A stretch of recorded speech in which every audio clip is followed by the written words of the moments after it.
What is up, my viewers? Spang here, bringing you another World of Tanks back-to-back. This time it will be 2 games from Minnow, part of the SVK2 clan. Apparently, like I said in my previous commentary, apparently they just started following me on their own. Minnow didn't really do any sort of promoting, they just stumbled upon me, so kind of cool. Anyway, I did get your request, Minnow, and I will be doing both your games. It would have happened that way anyway, just because of the way replays tended to fall out. Yeah, so luck would have it that had I not gotten your request in time, it would have just ended up being that way. So we continue on here. This is Assault on Sand River. Minnow is playing in his T32, it's a decent heavy tank. As tier 8 heavies go, I prefer my T34. A little bit of a slip of the tongue there, but I do prefer the T34 to the T32 simply because it has that penetration. Now, the T32, does it have slightly better survivability in terms of armor? Yes, but at the same time, the T34 has 100 more health, more penetration, and honestly, if you give me a good gun, I'll play as cautiously with the tank as necessary. Now, right here, right off the bat, Minnow's team losing most of its lower tier stuff, but it's a tier 8 match. Losing some tier 4s here and there isn't really going to hurt anything. The enemy team not really losing anything too significant either. Minnow bouncing a shell. The enemy team not really sending too much to the southern area. Minnow's team really sending nothing to the north either. So it seems like the main push you're going to see here from Minnow's team is going to be a southern push. The M26 potentially going to be able to stop. There we go. The enemy team sending significantly more to the south than previously spotted. Also a few tanks for the enemy to the north. Apparently their IS-3 is to the north. So I don't think... I think Minnow's artillery may be in trouble. I can't tell if that's the SU-152 or the AUG Tiger 88 up in the north guarding that little passageway, but at the same time that tank destroyer looks like he's pushing out a little too much in the north and potentially will get himself killed. The enemy team still has a significant number of tanks on their base and in the center, so it's not smart for that tank destroyer to be pushing out like that. This M26, Minnow should be able to handle it in his T32. I'm just saying that right out there. Actually, I want to say he has the upgraded turret, but I can't know for sure. I would assume so. Now, it's important that he has the upgraded gun, which he does. That gives you 198 penetration. Yes, that is lower than the other tier 8 heavy tanks, except for... No, actually, it is even lower. Minnow saying attack. Right here, he is coordinating with his team. He's going to do a push here. But like I was saying, that is slightly lower than the 4502 Alpha. But still, I do not like that 4502 Alpha. In general, it is perceived as the worst tier 8 tank. Now, like I said, Minnow's team doing a strong push in the south. I think that's because he perceives that the enemy team is pushing strong in the north and in the center. So basically, he recognizes that his team is going to lose their artillery. Not only that, his team is at a 4-tank disadvantage at this point, really not in any sort of position to be pushing too aggressively. And you know what, he pushed as much as he needed to, taking a track shot. I think he should have just gone for the underbelly to begin with. See, that track shot really proving to not really do much of anything. This Type 59 not really going to be getting through Minnow too easily, but at the same time, I'm wondering why he's not shooting. Maybe he doesn't have the depression and all he has are turret shots. Minnow abusing this hill to the best of his advantage. You know, like I said, the American tanks, most of them have very strong, potent turrets. Actually, most tanks in general have strong turrets, but the American tanks especially. The T29, the T32, the T34, and the T30. I know the T30 isn't a heavy tank, but you know what I'm talking about. Now, Minnow taking a bit of a beating here, but nothing too significant. You know, nothing really hurting him all that much, and that just comes from having fairly low tier artillery. I mean, tier 5 artillery doesn't pack that much of a wall up, especially when, you know, bombarding tier 8 heavy tanks. And here's what I was talking about earlier. Minnow's team in trouble due to the enemy team pushing through the north and, you know, through the north and center, just taking out all of his artillery and tanks on his base. Really just putting him in a poor position, down by 5 tanks. If Minnow's going to win this, it is going to be up to him and that 4502 Alpha on his team. You know, they've really got to pull some weight. He can kill this Type 62, and he will. This 4502 Alpha down in the south with him, about to eliminate this M26 and this Type 59. There we go, Type 59 gone. M26 will be dead very shortly here if he can just get a solid hit. There we go, evening the playing field quite significantly, eliminating quite a few tier 8 tanks right there. Now the only tier 8 tanks the enemy team has left is that IS-3, which is hurt. T50 right there, not really going to do much. Same with the KV-1S, considering how hurt he is. But I have no idea where that Super Pershing is. And that can cause some issues. His team, Minno's team still here has a SU-152. And if he is fully upgraded with that high rate of fire gun, that 8.08 rate of fire, that can be a significant factor in this game. You've seen my replays with that thing, where I will just completely destroy 3, 4, 5 enemy tanks in rapid succession just because it is high damage at a rapid rate of fire. Minno and the 4502 here, Minno and his team pushing because it's really all they can do at this point. And, pushing as a team, sticking together, making sure all their guns are in the same place is very smart, because at this point they need to band together. They need to make sure if any enemy tank comes across them, they need to be able to eliminate it quickly. And the best way to do that is to have all your guns shooting at it. Now, this is great teamwork right here. You typically do not see this. All three of them working together and pushing as one solid line and formation. The enemy team, whatever they have left on their base, is most certainly going to die very quickly. Now this IS-3 coming up through the 8 line, moving to intercept that 4502 Alpha, not a match for that IS-3, not in my book anyway. Minno, I think he should really kind of turn around. He just healed his commander so he could have better spotting and potentially see the artillery. That SU-152 is a one-shot, if I saw correctly, for that IS-3. So Minno leaving his teammates to handle that IS-3 while he goes to kill artillery, potentially a wise decision, but at the same time I think he really should have stayed back and started to help his team. There we go. They are fighting a KV-1S and an IS-3 now. The KV-1S should be able to be eliminated if his team knows what they're doing. Ooh, there we go. Some good teamwork there. The SU-152 getting on that IS-3 side and managing to get some good shots there with that rapid rate of fire gun. The 4502 Alpha, I'm guessing, took the brunt of the force, considering the SU-152 was alive. Now he is dead. 4502 Alpha killing that KV-1S. A tier 8 heavy tank should always be able to kill a tier 6 heavy tank given even circumstances. And really the enemy team, I'm not sure where this Super Pershing is. Last I saw, he was pushing the center, pushing the Minno's base, and was one of those factors that caused Minno's base to be overrun. He's probably pushing up the center, the T50 causing a bit of grief for Minno, but not really doing anything. Ooh, definite overkill. I'm sorry, that is not a T50. It is a Panzer 38 NA, which will be able to do virtually nothing. I guarantee you, he will not kill Minno. And Minno going to lead the target here. Very nice lead, and again, epic overkill. That ammo rack was completely unnecessary. This 4502 Alpha doing what he can against the Super Pershing, apparently not taking any damage, which is surprising considering the 4502 Alpha is not known for its armor. It is known to be the more maneuverable, the quicker moving of the tier 8 heavy tanks, but at the same time, like I said, I am personally not a fan. 2 ammo racks in a row, completely unnecessary ammo racks. Minno is pointing out to his team that he got 2 ammo rack shots, but like I said, completely unnecessary. Minno moving to intercept and help his teammate here, but it looks like it's going to be completely unnecessary. The Super Pershing not being able to really kill this 4502 Alpha, and the 4502 Alpha, I'm guessing, will eliminate him right here. Oh, there we go. There's some damage from the 4502.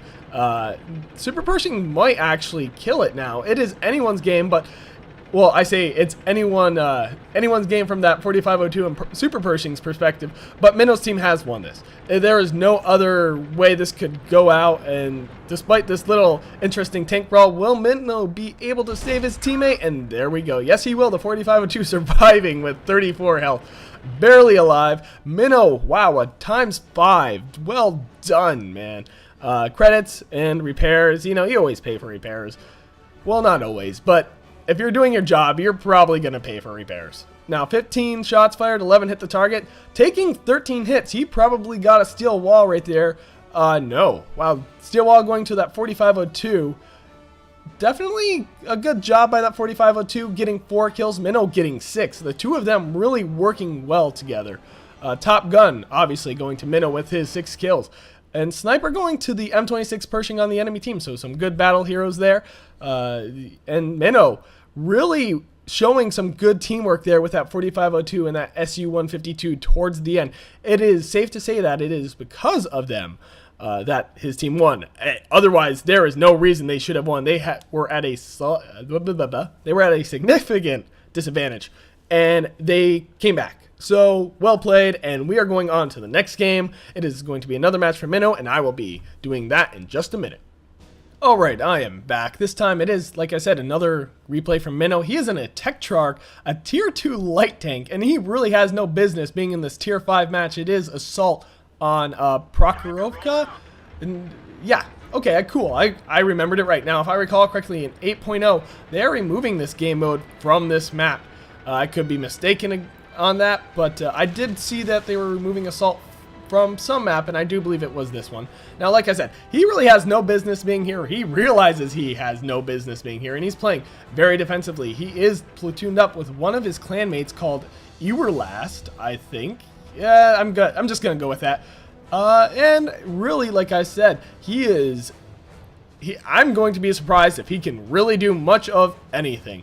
Now, it is Assault, and he is on the defensive, so it lends itself well to being a small tank, but right here, Minnow talking about how he's just gonna try to stay hidden behind bushes because he is so small. Chances of the enemy team seeing him are slim to none. Now, the Tetrarch, if I recall correctly, it is a premium tank, and I had one for a while, and I sold it. I just never played it, and I needed the garage space, and I wasn't gonna buy more garage slots. That's all there was to it. Now, we see here Minnow really taking some shots, pot shots here and there, but definitely playing far back. I mean, he's a small tank, and like I said, in a tier 5 match with tier 5 heavies, I'm not really sure what he's going to do. Now, the enemy team does have a slight perceived advantage. They do have a couple more tier 5s, and, you know, they don't have any tier 2s or 1s like Minnow's team has on their team. They have tier 3 as their lowest. Minnow getting almost getting a kill there, and right here he is just playing the sniper role. Am I seeing correctly? Is the Tetrarch really hitting for 134 damage? I'm not too familiar with its gun damage, but apparently no. That was a double shot. I don't even know if he was the one who got that damage, but he can only do an average of 45 damage, so a little more, a little less, but nothing that significant. And he's trying to kill a tier 5 medium tank as a tier 2 light tank, so at least he's trying, but I don't know if he's really going to be able to do anything of significance. I did read, okay, Minnow, I did read the replay file. I know what it says, but you didn't really give me too many details, and I don't know if I'm believing you.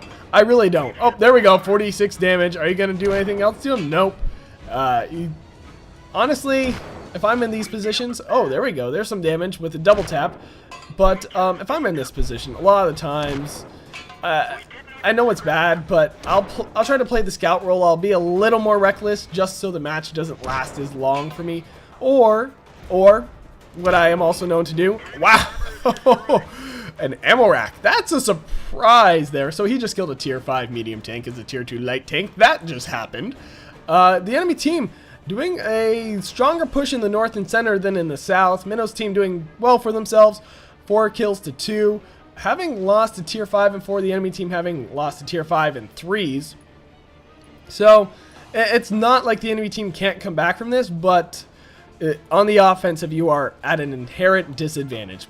Anyway, as I was saying, the other option for when you are severely outclassed like this, a tier 2 and a tier 5, and so on, you know what the scenarios are, you can always just attach yourself to a larger tank and use them as a distraction or be the distraction for them. So either the enemy team ignores you as not being a large enough threat, or they focus on you and you try to draw shots and not get hit, obviously, but you try to draw shots and make them not focus on the larger tanks, which will then kill them. And it's one of those simple principles of working as a team that sometimes works, but not always. Let's see if Minnow can kill this Panzer IV here. I'm hoping he can, but we will see. He's aiming for that little turreted area, the only area exposed. The enemy team doing a bit of a push to the north, but really hesitant to move. They seem to have most of their forces to the north and definitely the center. The enemy team losing their T14 to the north, a tier 5 heavy in a tier 5 match. That is never a nice loss. Minno's team pulling ahead even more, this time by 4 kills, and we're going to see if Minnow can get anything else eliminated on this enemy's team. You see 2 Panzer IVs right there in a T1. Minnow getting some more damage on that Panzer IV. The Panzer IV realizing he is in a very poor position. The enemy team really committing to the center push to, well, as much as they're comfortable committing. That T1 probably driving to his death. Rushing forward in a situation where he is flanked on all sides. Seriously, you look at the minimap, he has enemy tanks to his north, south, and his front. The only place he doesn't have enemy tanks is to his rear, and like I said, right there, charging to his doom. The enemy team actually making up some lost ground there for a second, going only 3 kills behind, but right back again to 4 kills behind. The enemy team only having a KV-1, 2 Panzer IVs, an artillery, and a tier 3 tank destroyer, which I believe that is the Martyr 2. And they have lost. I don't see them coming back from this unless Minnow's team starts team killing or lets the enemy team kill them, or the enemy team gets incredibly lucky and starts scoring ammo racks left and right. The enemy team has lost, especially considering the timer is wearing down, how battered their tanks are, and how far behind they are in the tank count. Although they do seem to be holding steady at that 4 tank difference. So the last 2 tanks left on the enemy team are those Panzer IVs. And artillery is going to have some trouble here as that light tank pushes forward. And the Panzer IVs, only 1 of those left. We'll see if Minnow can do anything to eliminate him. But he has done some decent damage as a tier 2 light tank in a tier 5 match. I am surprised at his effectiveness. He's gotten a kill as the 2nd lowest thing on this map. And he's done some significant damage to those tanks. You know, granted he bounced and missed a lot of shots, but he wasn't useless as a lot of people in his position would have been. A lot of people in his position would have just charged forward, got themselves killed within the first minute or 2 of the match, and then went on to their next tank. Minnow, on the other hand, apparently definitely committed to this game, and right here he's saying he owned those Panzer IVs. He certainly did. You know, he hurt them and he killed one of them by an ammo rack, certainly giving them a bad day, a costly repair bill. And wow, that's a surprise snipe shot from the Tetrarch. So anyway, that is it for Minnow. I'm wondering if the end of the match replay is gonna, there we go. So a decent amount of experience and credits for this low of a tank, and yes, he is not running premium, so that is pretty good. Getting 2 kills, which is more than the KV-1 on his team got, well, 1 of them did.